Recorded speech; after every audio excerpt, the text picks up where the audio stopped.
ko lang, para hindi ko na kailangan ng tissue, ano?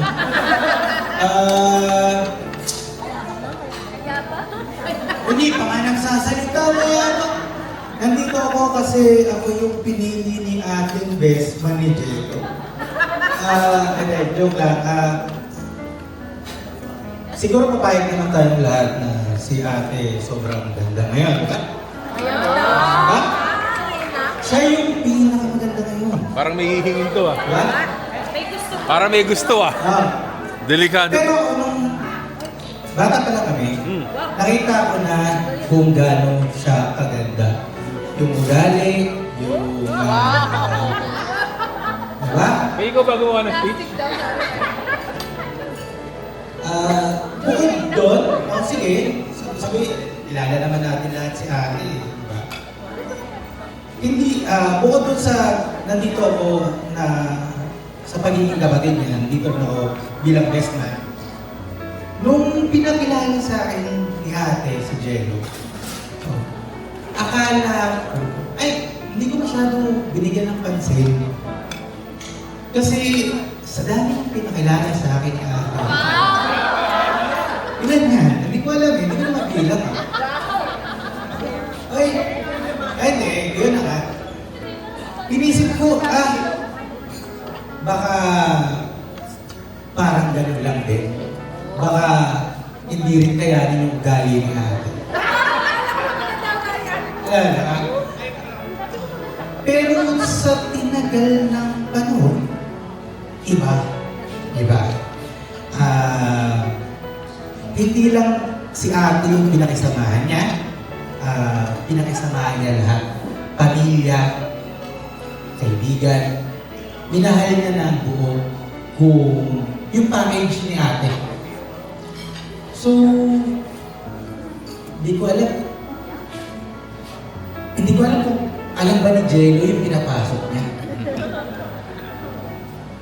Pero ngayon, okay naman. Kaya kong,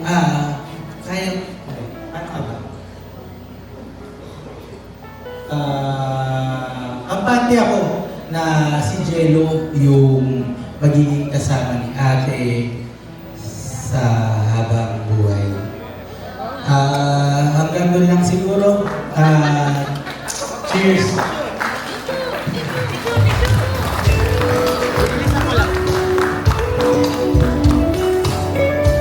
Paiyak pa lang ako, tinapos mo na.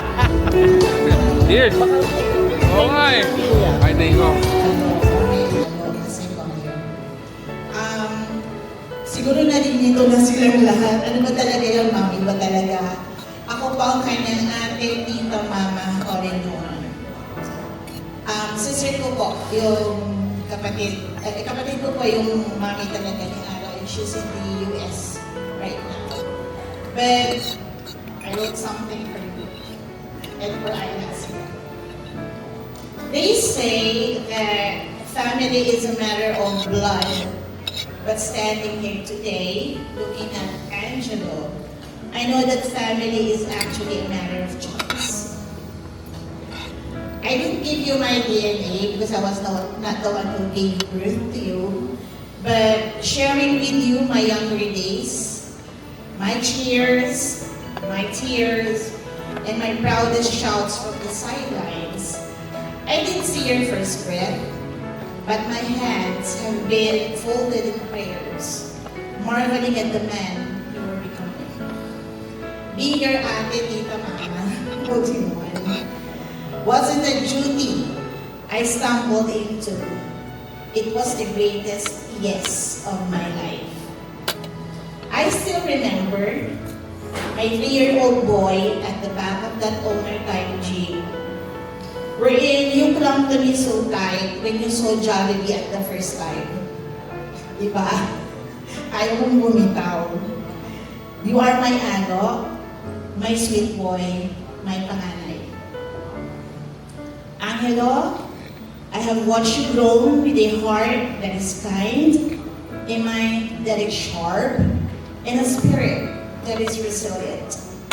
And now, I see you standing next to Ayla, starting a new chapter of your own. My heart is filled with so much joy. Ayla, thank you, Anna, for loving the man who has built himself from the bottom. You know his story. You're getting a soul who knows that love isn't just a feeling. It's an action to take every day. Thank you for loving him unconditionally. Ngayon, may kasama na ang alo ko. Hindi ka na kailanman mag-isa. Nandun na si Ayla, si Ate Trini, at saka ako. So if everyone, could you please all rise and give the couple a big round of applause, please. Palakpakan po natin itong dalawang taong ito na made a decision. Hello mga kayo. Salamat ko. Thank you so much, everyone. To my alo, you may not carry my name in your veins because I was not the one who gave birth to you, but you carry my heart in your hands. May your marriage be as strong as the bond we built, intentional, unshakable, and full of grace. Mahal ko kayong dalawa. Thank you po.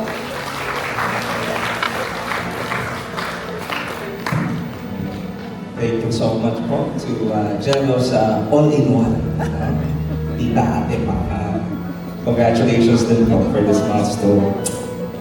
Now, next speech, ladies and gentlemen, is from Ayla's mom. Let's all welcome Mami Berry Abelman.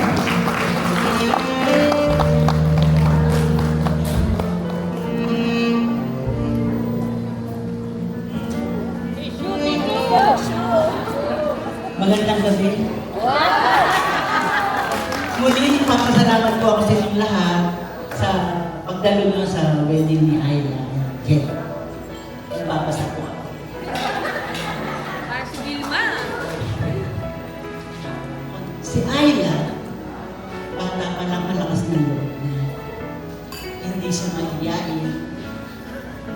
Medyo prangka. Alam niyo po yun, di ba? Yung mga friends niya. And one thing na maganda sa kanya, hindi po siya madamot. She shares her blessings whenever she can. Lagi niyang biro, si Ace daw ang paborito kong anak. Paborito ko silang pareho kasi panganay at bunso lang naman sila. Naalala ko tuloy yung message ni dad niya sa kanyang elementary portfolio. Sabi niya, someday, wherever you will be, and whatever you may become, you will always be the little thing in our hearts. How time flies. Watching her grow up into a strong woman and a nice person make me feel proud. Noong una niyang ikwento sa akin si Jello, nanliligaw pa lang. Hanggang sa naipakilala niya sa amin, welcome naman si Jello sa amin. Lagi nakaka-attend ng family gatherings noong ka. Hanggang sa nangyari nga yung sudden death ng husband ko, ang dati ni Ayla. That was the time Jello stayed with us. Gradually, through their efforts, na-achieve naman nila yung dreams nila. Yung sasakyan, bahay, ngayon nga yung wedding. Siguro, next dream naman nila ay mabigyan na nila ako ng apo. Siyempre, dadating din yung God's perfect time. Sana nga tuwing sa lahat ng pera.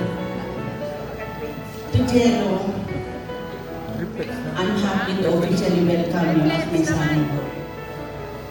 Matagal ka namang welcome. Alam ko na I'm not losing a daughter, but I'm gaining another son. Sabi nila, a real man spoils his lady with attention, affection, respect, loyalty, and love. So thank you, Jello, for being a real man to all of you.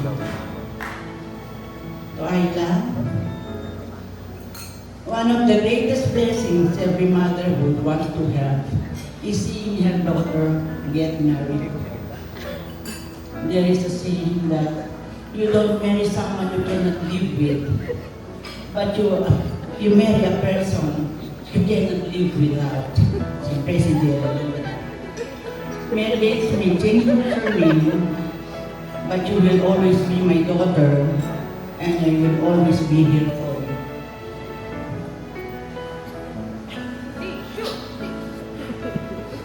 The both of you, marriage is for real brave people. The weak will only run from it. I'm glad both of you made a big step today, and I hope you both will brave to continue enjoying it. Now, as you start this new chapter, remember to be each other's biggest supporter. I love you both. Congratulations, and cheers to a beautiful and happy.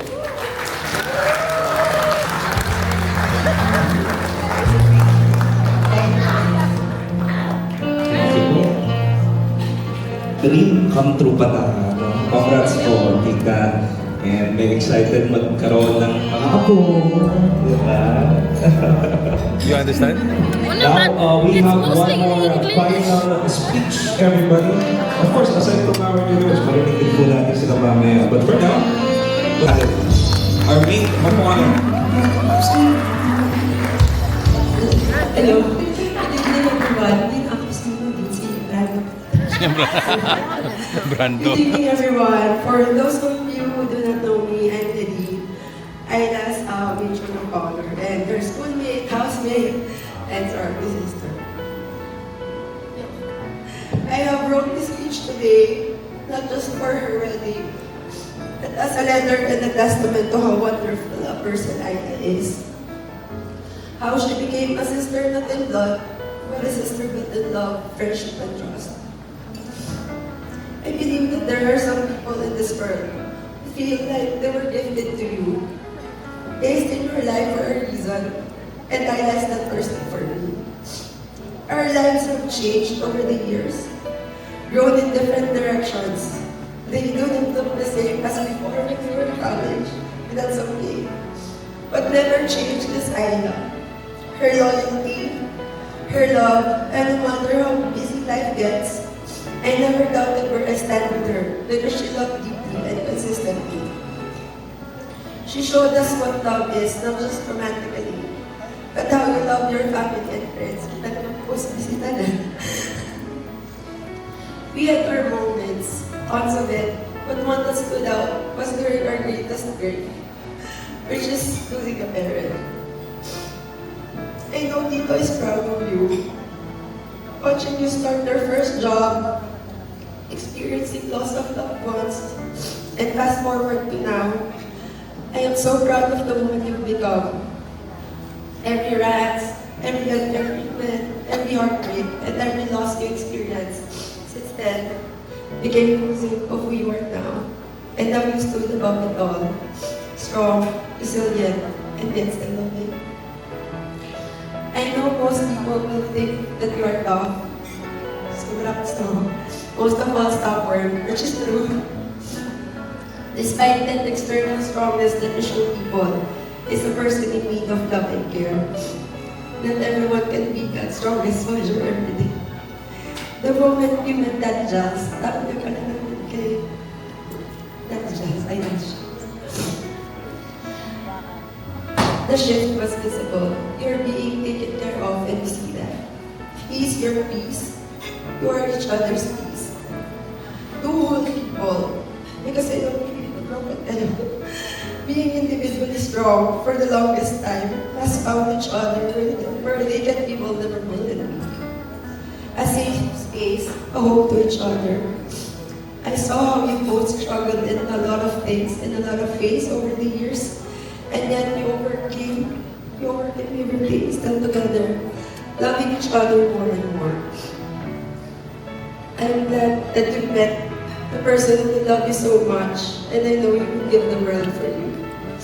To Daddy Jazz, thank you for loving her, not just her, but also her family and us, her friends. Always always remember you're just not marrying her, you're marrying someone else's daughter. I'm with you in my safe side. She deserves the world. It was such a wonderful journey to witness how you and that just started. And now here we are celebrating the two of you as husband and wife. Wishing you all the best in life. Love you both.